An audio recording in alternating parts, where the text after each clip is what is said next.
Example 9.35. Evaluate integral 0 to infinity 1 by a square plus x square into dx. A greater than 0, b belongs to real number. Okay. Write the solution. Given data எழுதிக்கலாம். Given data I equal to integral b to infinity 1 by a square plus x square into dx. Okay.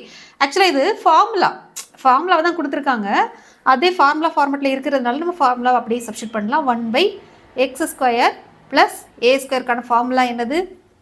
1 by a tan inverse x by a. இதான் நமக்கான formula. இந்த ஃபார்முலாவை தான் நம்ம இதில் substitute பண்ண போகிறோம். இந்த ஃபார்முலாவை சைடில் எழுதிக்கோங்க. ரைட்.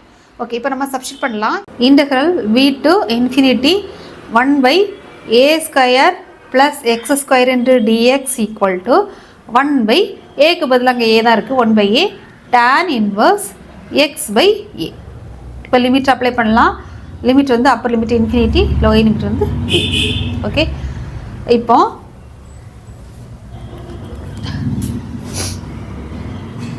அப்பர் லிமிட் அப்ளை பண்ணலாம். 1 by a தனியாக எடுத்துருவோம், அது கான்ஸ்டன்ட்டு. அப்பர் லிமிட் நமக்கு என்ன வரும்? எக்ஸுக்கு பதிலாக இன்ஃபினிட்டி சப்ஸ்டிட் பண்ண போகிறோம். tan inverse infinity. ஓகே, இது வந்து upper limit minus lower limit substitute பண்ண போகிறோம். எக்ஸுக்கு பதிலாக b சப்ஸ்டிட் பண்ண போகிறோம், அவ்வளோதான். அப்போது tan inverse b by a, இது வந்து நமக்கு lower limit. Okay, tan inverse infinity என்னது நமக்கு தெரியும். tan இன்வர்ஸ் இன்ஃபினிட்டி வந்து தட் இஸ் எந்த டிகிரிக்கு நம்ம இன்ஃபினிட்டி வரும் அப்படின்னா 90 degree. So 1 by a tan inverse இன்ஃபினிட்டிங்கிறது வந்து pi by 2, 90 degree, pi by 2 tan inverse b by a.